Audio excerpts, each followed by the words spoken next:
Ladies and gentlemen, boys and girls of all ages, welcome to this episode of Choices. Now more than ever, your life is the sum of your choices. A year ago, we started this journey together into this virtual space because of the coronavirus. We saw it fit to adjust the way that we lived and change the way that we looked at different things in order to sustain something that we had created. And so far, we've been doing a good job. We haven't lost any of our members on this panel. And with that in mind, by looking at the current environment, we want to highlight a couple of things today. It's important that we still remain committed to the COVID 19 guidelines. We still social distance, we still wear a mask, we still sanitize, and we still remain vigilant with all the advice that we're given. It's imperative that we protect ourselves, our families, our organizations, and we look to a better future together. Keep fighting the good fight. And let's start today's town hall meeting. As a church, we have uh, the responsibility of being people of influence, and we will never stop talking on this matter. There are some who might be thinking that we may have exhausted our time on this subject, but the crux of the matter is we have not exhausted our time because people are still dying around us. And we have that responsibility of bringing influence, of bringing change to our nation. I think since the last time we've met, we've had somewhere around 10 more deaths since the last time we've met, which is a testimony to the fact that this is real. This COVID-19 um, problem, this problem is real, and therefore we will continue to speak until we see the change that we desire. We will not give up in terms of our speaking, in terms of our bringing influence to this matter. We are a people who are credible, and that's why we will speak. The components of credibility includes trustworthiness, unbiased reporting, and you could trust us to bring information to you that is real and that is worthy of listening to. And so we went so far that we brought someone from among our ranks who was afflicted to show you how real this thing is, and also to show you how the person recovered and what was needed for that person to recover. And so today we will continue to discuss this matter, and we will continue to attempt to bring influence for the purpose of transformation in our country. Gentlemen. Doc, I certainly agree with you. We must not be weary in well doing. It's just the other day when the volcano erupted in St. Vincent. I was amazed at the outpouring of empathy, persons willing to contribute to help those persons who were affected. Similarly, with COVID and the protocol, I want to encourage all of us that we should not be weary in well doing. What do I mean by that? We must continue to follow all the guidelines. COVID is still here, and like Dr. Hudson, you mentioned, since the last time we had the airing of the program, at least 10 persons would have died. Um, I don't want to posit as to the reason why, but I want to encourage all of us that as we follow the guidelines, we will be doing something great, something wonderful, and more importantly, we will be putting up a good fight against this disease. So let's not slacken our riding. Let's not be tardy. I noted the other day, I went to a very popular place, and there was no one at the door to check on temperature or to produce sanitizers for me to sanitize my hand. And you know what I did? I did a smart officer like turn. I made an about turn and I left because I was concerned that this place is so popular, is so well traversed, and there was no system in place to ensure that people temperature was tested, or and also they had their hands sanitized. So I want to encourage all of us who might be listening, spread the word around. Let's not be tardy, let's not become lethargic, but let's be watchful and continue to uphold those protocols. Dr. Lee, I was very impressed by what you said. And you caused me to look at the results from the 21st of April. And they said 160 new cases was recorded on that day. And I said, what? 160 new cases? It means, therefore, that we have not been doing well with our sanitization process. We have not been very careful. And I want to echo, please, let us try. Well, I want to thank you, gentlemen. I noticed that a couple are really finding it challenging, throat scratching, and this thing comes with the territory. So you need to do what you have to do, you know. Thanks for that introduction, Martin. And it's amazing to have a fresh face, a fresh voice, and a fresh perspective, even in our pandemic driven world.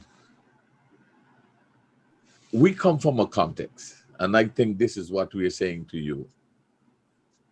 We are an institution, a church in this country. The church sits in the periphery of the southern part of the city. The southern part of the city, sociologically, is said to be the most depressed part of the city. We sit right on the periphery, you know, there. And our congregants, members and friends come from all over the country, all over the country. And also, we have a fairly good representation when we're all able to meet of Guyana when we meet. And so you could imagine a church is a microcosm of a community or a society. Whatever is happening in the society, it is reasonable to assume could be happening in a group like the church when we meet. So we have the same tensions, the same challenges, the same kinds of difficulties. We have discovered over, and I like how Martin put it, we are still here with you. Over a year ago, like all of us, we have been responding. And we have some learnings. We have some experiences. For example, we followed the instructions of the task force to do several things. So we're not speaking from a vacuum. We're not echoing aimlessly the utterances of some international organization.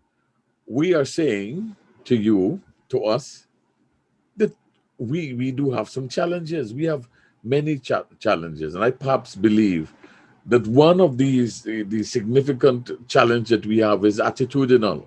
Why do I say something like that? Because I don't like my own people? No, far be it from it. We were told, I remember when we could only have 5 persons. Was there a time like that? When we could only have 5 persons? And then we went to what? 10 persons. We were told 5 persons. This is down from 2 services with hundreds of people. And then we went down to 5. And then we went to 10. And then we went to 25% of the building's capacity. Doc, am I going right? You're correct, Bishop. And we know what 40% of the capacity. Some of my colleagues asked me, are you going to go to a multiple service situation on Sundays? And I told them, not in this environment. No. This is not that. We have to be responsible. So, in order, we installed several hand washing bays, hand basins, and with all the requisite things that are required. We ensure that we not only secured temperature guns, temperature what? The Temperature, device, temperature gauges, temperature gauges, which you were know, calibrated. gun is a nice word. We don't have any guns. We have the temperature gauge, all right? And we secure those. And then we took it to be certified, calibrated, certified by the competent government authority. So all those things that we use, they have been certified. Now we produce funerals, they're integral to any society. In any society, you need to have an institution that when people are grieving, they need to be able to come together in the community. Yes, during the COVID, we continue to produce some of the funerals.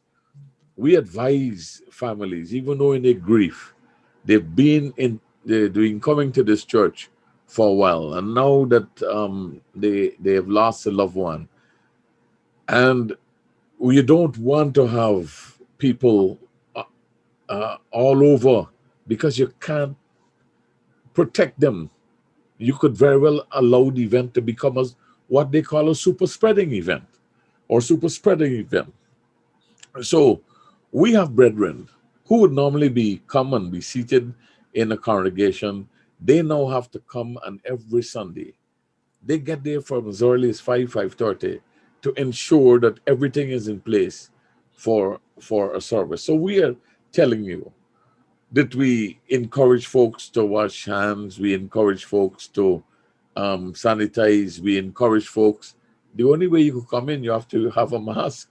Oh, I'm going to ask the brethren to talk about that. But everybody was cooperative at the beginning. We still have some folks who want to come in without a mask. But I thank God that we have strong men, compassionate men, and women who are able to hold the line. And then this temperature gauge that we use. And we have made some discoveries that some Guyanese, they have no respect for any of those things. They just want to have the event, and we have some challenges there. So they have some institutions that have said, don't go to Guyana because the variants are running wild. Could you imagine what would happen if institutions just grind to a halt? So this is an appeal in this program. And I don't apologize for taking this time, but this is an appeal to us that we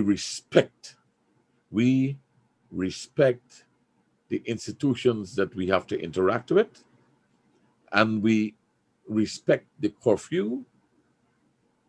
Your life might depend on it. Your family might depend on it.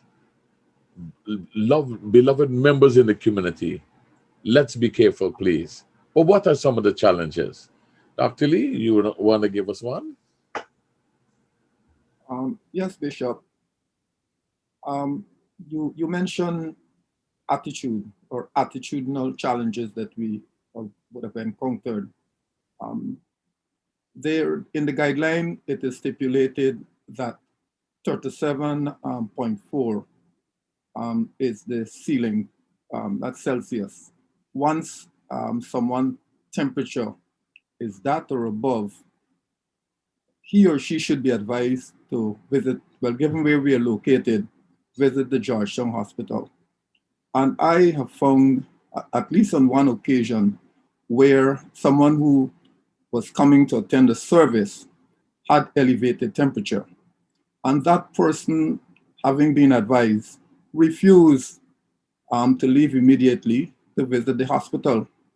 I waited like for about 10 to 15 minutes, and I checked the temperature again, and it read the same reading that I had previously. And again, I asked the person to go to the hospital. The person refused to go to the hospital.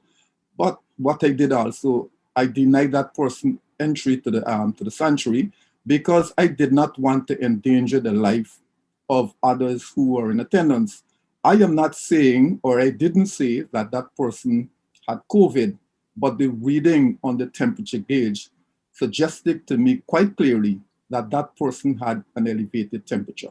So what I'm saying here is that wherever you might go, and if your temperature, the reading shows that it is elevated, go to a medical institution and submit yourself there to the test. There are cases where persons believe that it's a common flu that they have.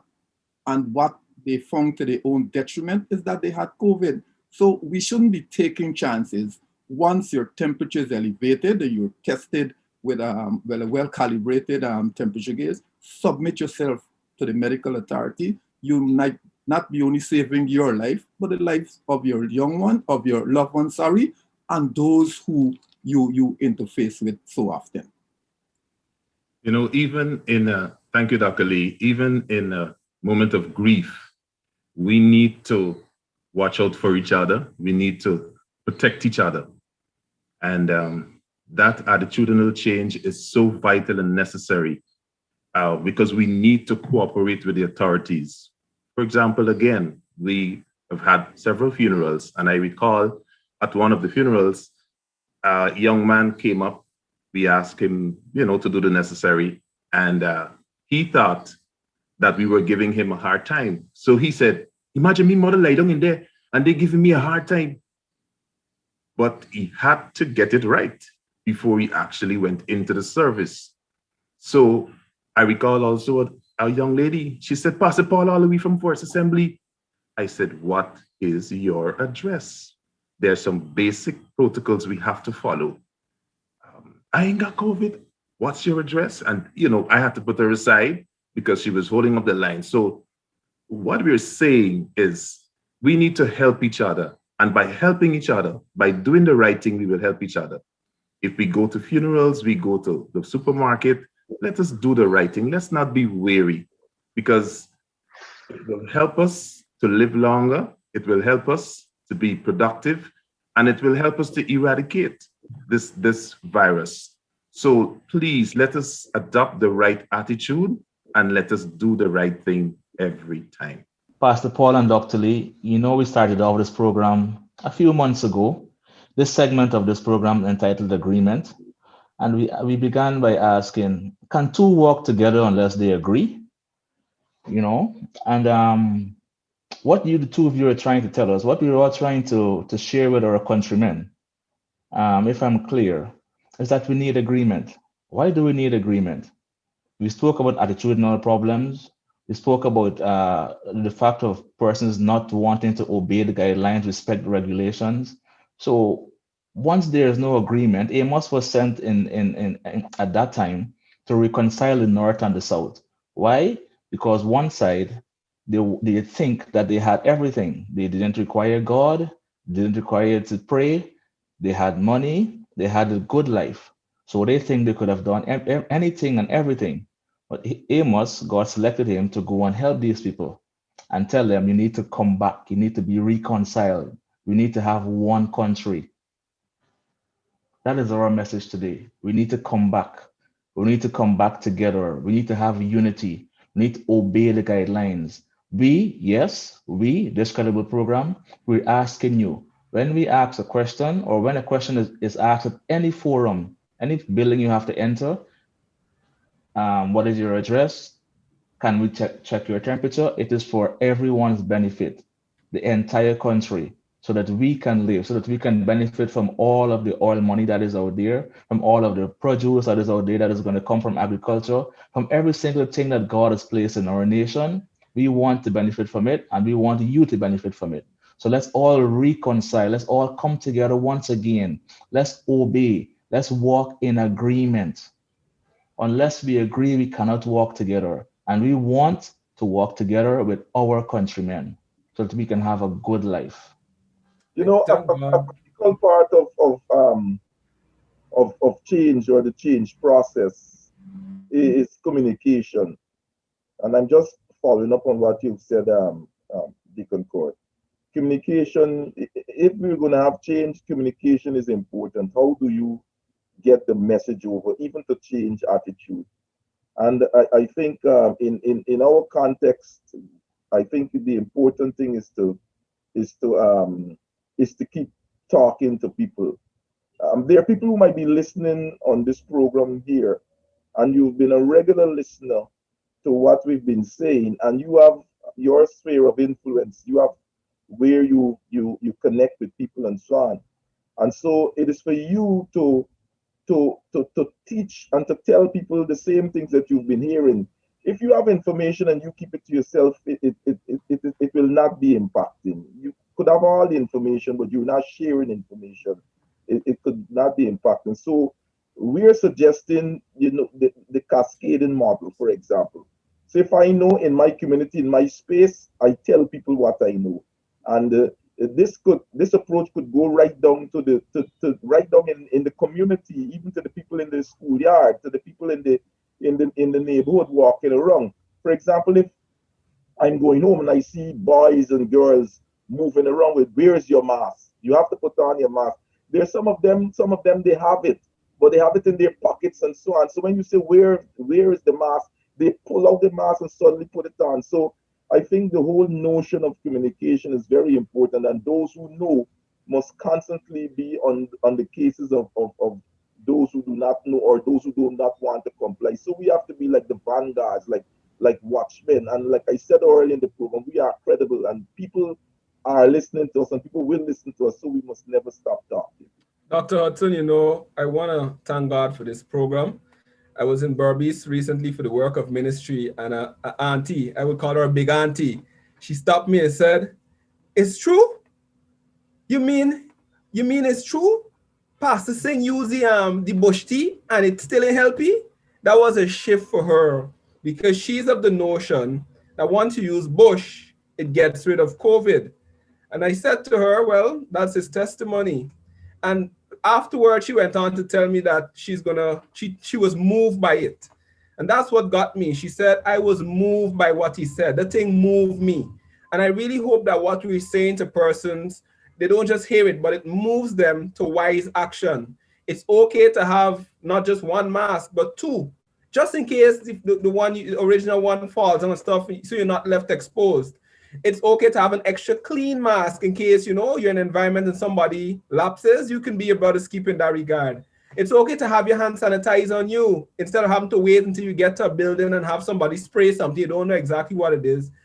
We have to protect ourselves. And we pray that this program continues to move us in the right direction. Today, we have to ask our Lord and Savior to throw the lifeline, because a lot of people is sinking. And if you don't want to sink, you got to hold on that line and ask God for help, because we're in trouble. Most people have their guards down and they would feel the squeeze. We can't afford these debts that we have in. We're a small nation, and we asking God for his mercy to help us. And it would be remiss of me to disregard the tedious nature of complying with some of these guidelines. For example, right now, you have to wash your hand all the time. You have to spray all the time. But the reason why you're doing it isn't because somebody just telling you to do it. These things are in place to help you. So when they tell you to wash your hands, to spray and to sanitize, I do it a lot. Almost every day. I remember at the beginning of this pandemic period, I used to sanitize everyone that came into my household. Anyone that came in, no matter what they were doing from head to toe, I sanitize them. And stuff like that, it's very tedious. It takes a lot of time, a lot of thinking power, a lot of processing, but it's all with the end goal of, we will survive and we will continue through this period. So I know it's a lot of stress for some of us to wear the mask. You can't breathe, you can't spell properly, it's hard for you to talk and all of that, but there's a reason why those things are there. And it's not necessarily just to control your behavior. Some of it is literally just to keep you alive. Yeah, those were not just words. I was the subject of that attention. Every time I got home, I was greeted at the door, stand outside that. And I was given, you believe I was an old car that went someplace that needed special sanitization. And I found it amusing. I found it interesting. But I understood, you have two adults, two seniors living in a home and a young man, and you are reading, you are listening. At the beginning, everybody was confused. Everybody had an opinion. After 1 year, we have a better understanding of this pandemic. I must commend the authorities. For example, we now have vaccinations are being rolled out across this country. And we still have a lot of conspiracy theories, and not only conspiracy theories, we have a whole set of that this vaccine is a rollout of the Antichrist and the mark of the beast and all those things. You might get a mark if you don't take it, but it won't be the mark of the beast. The whole idea is we have to weigh this. Weigh this. For those who are seniors, please take the vaccine. You're listening to American television, and the vaccine that might be rolled out in Guyana is not the same that you're hearing about. The efficacy of these vaccines, they're right within the same range, 95 to 100, 95% to 100%. And the whole idea is better to be safe than sorry. And we want to challenge you, whoever you are. We will provide an opportunity on Sunday, beginning at 12, for folk who need to have this vaccine. We believe that could happen right here at First. And so, as we continue to negotiate and to journey through this difficult, tempestuous period with this pandemic, may God help us, as Millie said, but at the same time, make a decision to protect yourself. This is Choices. God bless you. I'm Celicia on behalf of the set, reminding you that your whole life is the sum of your choices. God bless you.